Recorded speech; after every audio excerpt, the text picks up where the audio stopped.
Oi, pessoal, tudo bem com vocês? Aqui é a professora Gislaine de língua portuguesa. No nosso vídeo anterior, nós vimos sobre um conto de adivinhação africano, As Três Mercadorias Diferentes. E ele é um texto narrativo. Então, na aula de hoje, nós vamos aprender quais são os elementos que fazem parte de uma narrativa e como é formada a sua estrutura. Então, fica comigo até no final, que eu vou resolver também com vocês alguns exercícios do nosso livro Ápice do 5º ano, que falam de todos esses elementos da narrativa. E aproveita, se ainda não se inscreveu, se inscreve aqui no canal, ativa o sininho, curte, compartilha com os amigos e vem comigo para a aula. Vamos lá? Então vamos para a estrutura da narrativa. No nosso livro Ápice, da página 222 a 224. Vamos ver o que é a narração. Então eu coloquei até um desenho relembrando aí os contos de fadas, os contos imaginários, que é o que nós vamos estudar. Então narrar, ele é um tipo textual, um tipo de texto. Ele se dedica a relatar uma história, fictícia ou não. O que é fictícia? É inventada, apresentando os personagens como protagonistas dos fatos. São narrados em tempos e espaços específicos. Então tem sempre um tempo demarcado, em algum espaço, uma floresta, uma casa, uma cidade.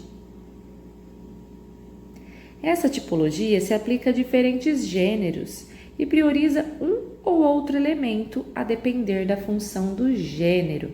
O que isso significa? A narração pode ocorrer em diferentes tipos de texto. Em alguns nós vamos ter um espaço, em outros nós vamos ter o tempo, em outros nós vamos ter todos esses elementos que nós aprenderemos. Vai variando conforme o texto.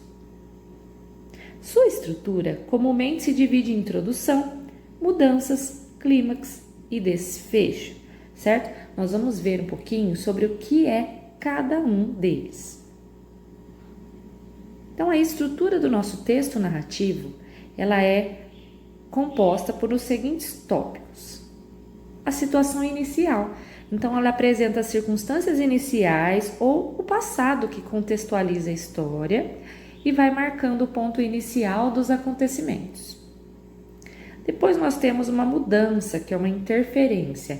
Então, é algo que indica uma parte do nosso texto que vai apresentar um elemento diferenciador responsável por mudar a circunstância inicial dos fatos.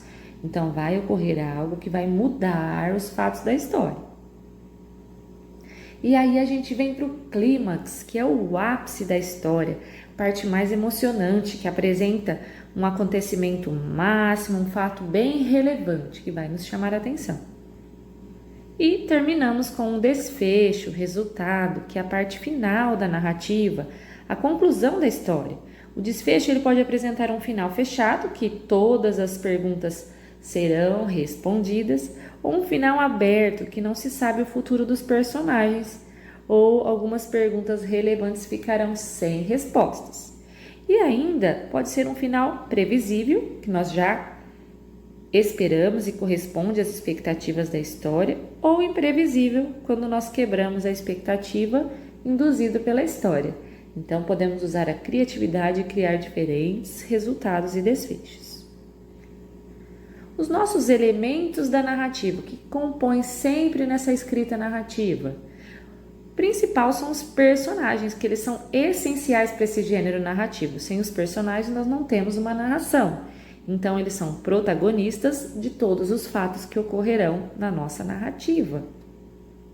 Temos também um espaço, que é o elemento que marca os locais onde os acontecimentos ocorrem. Então, uma mata, é uma praia, é um rio, à beira do rio, né? Como nós vimos no conto de adivinhação. O narrador, que é o que conta a história. Então, nós temos um narrador que ele pode participar, que é o narrador personagem, ou um narrador que não participa, ele somente conta, que é o narrador observador. Tempo, que ele pode se dividir em tempo cronológico, que ordena a sequência de fatos em ordem linear de horas, dias, meses, anos. ou um tempo psicológico que vai ordenando os fatos a partir dos pensamentos ou da memória de algum personagem ou até do narrador.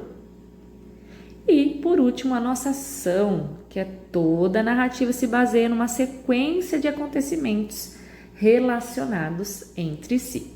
Tudo bem? Bom, então, fechando lá no nosso livro, nós temos a hora de organizar o que estudamos. Então, nós vimos um conto de adivinhação, que é a narrativa em que a vitória do personagem depende de uma adivinhação, da solução de uma charada, de um problema, certo? Então, lembrando que ele tinha que atravessar 3 mercadorias diferentes. E qual era a intenção desse texto? Envolver o leitor na decifração da adivinha ou da charada. Construção e linguagem. Então, nós tínhamos a situação inicial, complicação, o clímax e o desfecho, que foram os elementos aqui que nós vimos da narrativa. A interrupção no momento do clímax para envolver o leitor na solução da adivinha. Nós paramos, será que você daria aquela solução? O herói é o personagem que decifra a adivinha, né? E no nosso conto africano, o herói é mais velho, mais experiente e mostra ali uma lição de ética, de valores. E como que são os leitores? Então, leitores que gostem de adivinhações, de charadas, de decifrações, leitores que gostem de conhecer outras culturas. Qualquer pessoa que goste de ler esse tipo de conto. E vamos praticar um pouquinho? Então, lembrando os 5 elementos da narrativa: personagens, espaço, narrador, tempo e ação. Então, vamos lá para o nosso livro. Pegue o livro Ápice para fazer esses exercícios junto comigo. Número 1. Quais são os personagens principais do conto? Nós estamos falando do conto de adivinhação, 3 mercadorias diferentes. Está com o livro aberto? O camponês e o lavrador, tá? Então, os principais. Tem os meninos lá, mas eles não são principais. Não coloquei todas as perguntas, hein, pessoal? Para que vocês possam fazer a leitura e responder também sozinhos, certo? E o narrador? Há 3 perguntas. O narrador conta a história como quem? Como que ele conta essa história? Ele é um narrador observador, que só observa? Ou é um narrador personagem que participa? Ele observa os fatos, então ele é um narrador observador. E a 4, que espaço ou local que acontecem os fatos? Pensa um pouquinho. À margem do rio Níger, na África, então foi lá que aconteceu a história. E continuando mais um pouquinho aí, né? Nós temos no exercício 7 um quadro para completar as informações que faltam. Então, aí já são da estrutura do nosso conto. Situação inicial: o camponês precisava atravessar o rio levando a cabra, o leopardo e o inhame. Qual seria a complicação? O clímax? E como foi o desfecho? Tá? Vou fazer um com vocês e vocês continuam aí no livro. Como foi essa complicação? O que aconteceu? A canoa ela era muito pequena e ela não conseguia levar as mercadorias para o outro lado do rio. Então, qual que foi o clímax? O que será que aconteceu ali que chamou a atenção, que marcou? E como terminou essa história? Complete. Se precisar, releia novamente ou assista de novo ao vídeo sobre o conto. Eu vou deixar o card aqui em cima para vocês e vou deixar também na descrição do vídeo para que vocês possam assistir novamente. Bom, pessoal, não se esquece de inscrever aqui no canal, deixa sua pergunta, a sua dúvida aqui no comentário e até a próxima aula!